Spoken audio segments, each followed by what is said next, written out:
ओम श्री गणेशाय नमः। मित्रों, आपके और आपके परिवार पर भगवान गणेश जी की कृपा सदैव बनी रहे। आज हम भगवान श्री गणेश जी की कथाओं का श्रवण करेंगे। मन को शांत और कथाओं को धैर्य से सुनें। कथाओं को पूरा सुनने से उसका पूर्ण फल मिलता है। चलिए शुरू करते हैं। एक बुढ़िया माई थी। वह बहुत ही गरीब और अंधी थी। उसके एक बेटा और बहू थे।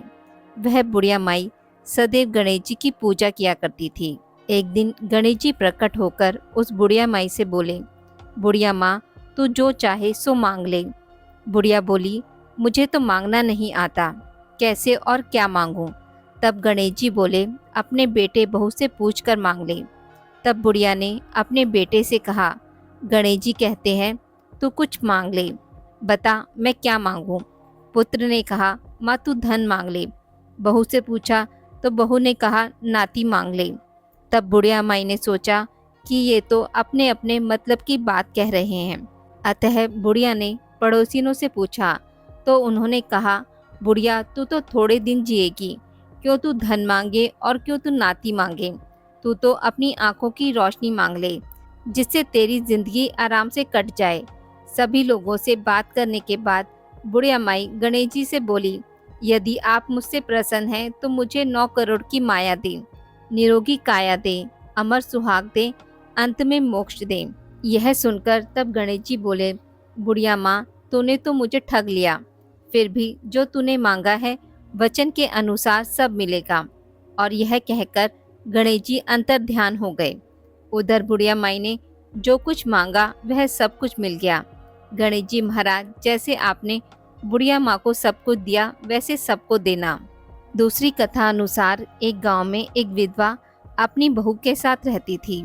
उसकी बहू मंदबुद्धि थी, जो अपनी भूख बर्दाश्त नहीं कर पाती थी और हमेशा खाने के लिए उतारू रहती थी। वह सबसे पहले उठकर खाना खाती थी, फिर घर के बाकी काम किया करती थी। एक दिन विधवा ने अपने घर में पूजा कराने का सोचा, लेकिन वह थोड़ी परेशान थी, क्योंकि उसकी बहू अगली सुबह उठते ही खाने के लिए दौड़ेगी और पूजा के लिए बनाए गए पकवान को झूठा कर देगी। अपनी बहू को पूजा के लिए बनाए गए पकवान से दूर रखने के लिए विधवा ने एक तरीका निकाला। पूजा वाली सुबह उसने एक मटका लिया और उसके नीचे एक छेद कर दिया और अपनी बहू से बोली कि आज पूजा है, इसलिए खाना खाने से पहले पानी भर के ले आओ। बहू भी चालाक निकली। उसने देख लिया था कि विधवा ने मटके के नीचे छेद कर दिया है, इसलिए वह अपनी साड़ी में आटा बांधकर पनघट पर चली गई। वहां उसने आटा निकाला और कुएं के पानी की मदद से बाटियां बनाने लग गई। कुएं के पास ही एक शमशान घाट था, जहां चिता जलाई जा रही थी। बहू ने उसकी आंच पर अपनी बाटियां सेक ली। उसकी बाटियां सूखी थी तो वह पास में ही गणेश जी के मंदिर चली गई, जहां गणेश जी को किसी ने चोला चढ़ाया हुआ था। उसने देखा कि गणेश जी की तौंद पर घी लगा हुआ है। उसने उस घी को अपनी बाटी पर लगा लिया और उसका भोग गणेश जी को लगाकर वह बाटी खा ली और घर वापस चली गई। बहू की इस हरकत पर गणेश जी को बहुत गुस्सा आया और उन्होंने गुस्से में अपनी नाक पर उंगली चढ़ा लिया। जब गांव वालों ने देखा कि गणेश जी ने अपनी नाक के ऊपर उंगली चढ़ा लिया है तो उन्हें मनाने लगे। बहुत कोशिश के बाद भी गणेश जी नहीं माने। उन्होंने अपनी उंगली नाक से नहीं उतारी। जब यह बात राजा को पता चली तो राजा ने बड़े बड़े पंडितों और ज्योतिषियों को बुलवाया और हवन करवाया, लेकिन गणेश जी फिर भी नहीं माने। सब बहुत चिंतित थे। राजा ने पूरे गांव में यह ऐलान करवा दिया कि जो भी इंसान गणेश जी की नाक पर से उंगली हटाने में सफल होगा उसे इनाम के तौर पर 5 गांव दिए जाएंगे। गांव के सभी लोग गणेश जी को मनाने लग गए, लेकिन गणेश जी माने ही नहीं और अपनी उंगली चढ़ाए रखे। अंत में विधवा की बहू बोली कि अगर सब उसे आज्ञा दें तो वह गणेश जी की उंगली हटा सकती है। उसकी बात सुनकर विधवा हंसने लगी और बोली, जब बड़े बड़े विद्वान कुछ नहीं कर पाए तो वह कैसे गणेश जी को मना पाएगी। किसी ने बोला कि जब 100 लोगों को मौका मिला तो उसे भी एक मौका मिलना चाहिए। फिर सभी लोग बहू को एक मौका देने के लिए मान गए, लेकिन बहू ने एक शर्त रखी। उसने कहा कि उसके घर से लेकर मंदिर तक एक पर्दा बांधा जाए। सब लोगों ने सोचा इतना सब कुछ तो हो ही चुका है, तो पर्दा बांधने में क्या जाता है। बहू के कहे अनुसार उसके घर से लेकर मंदिर तक एक पर्दा लगाया गया। बहू ने अपना दिमाग लगाया और वह अपने पेटीकोट में मोगरी छिपाकर मंदिर चली गई। मंदिर जाकर उसने गणेश जी से बोला कि मैंने आपकी तौन से जरा सा घी क्या ले लिया, आपने अपनी नाक पर उंगली चढ़ा ली। अब नाक पर से उंगली हटा रहे हो या दूं एक मोगरी की, अभी आपके टुकड़े टुकड़े हो जाएंगे। बहू की यह चेतावनी सुनकर गणेश जी थोड़ा डर गए और उन्होंने सोचा कि यह तो पूरी पागल है, कहीं सच में मुझे मोगरी ना मार दे।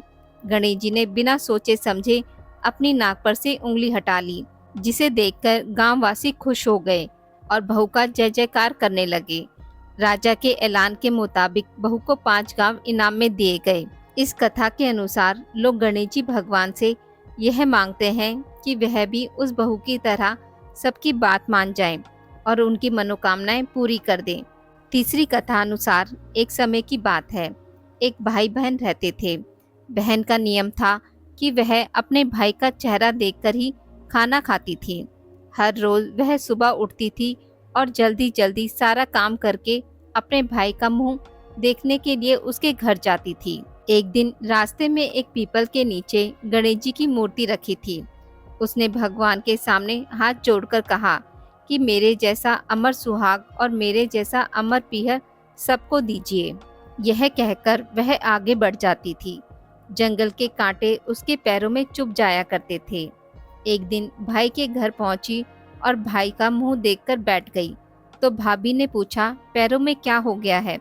यह सुनकर उसने भाभी को जवाब दिया कि रास्ते में जंगल की झाड़ियों के गिरे हुए कांटे पाँव में चुभ गए हैं। जब वह अपने घर वापस गई तब भाभी ने अपने पति से कहा कि रास्ते को साफ करवा दो, आपकी बहन के पाँव में बहुत सारे कांटे चुभ गए हैं। भाई ने तब कुल्हाड़ी लेकर सारी झाड़ियों को काटकर साफ कर दिया। भगवान गुस्सा हो गए और उसके भाई के प्राण हर लिए। लोग जब अंतिम संस्कार के लिए जब भाई को ले जा रहे थे, तब उसकी भाभी रोते हुए लोगों से कही, थोड़ी देर रुक जाओ, उसकी बहन आने वाली है। वह अपने भाई का मुंह देखे बिना नहीं रह सकती, उसका यह नियम है। तब लोगों ने कहा, आज तो देख लेगी, पर कल कैसे देखेगी। रोज की तरह बहन अपने भाई का मुख देखने के लिए जंगल में निकली। तब जंगल में उसने देखा कि सारा रास्ता साफ किया हुआ है। जब वह आगे बढ़ी तो उसने देखा कि सिद्धि विनायक को भी वहां से हटा दिया गया है।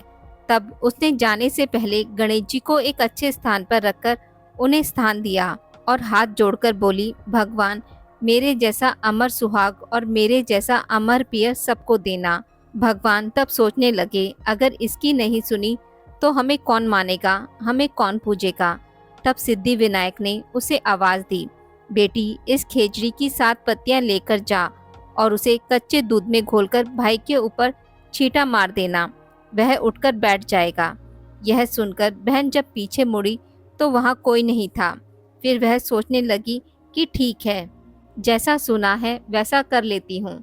फिर वह 7 खेजड़ी की पत्तियां लेकर अपने भाई के घर पहुंची। उसने देखा वहाँ कई लोग बैठे हुए हैं, भाभी रो रही है और भाई की लाश रखी हुई है।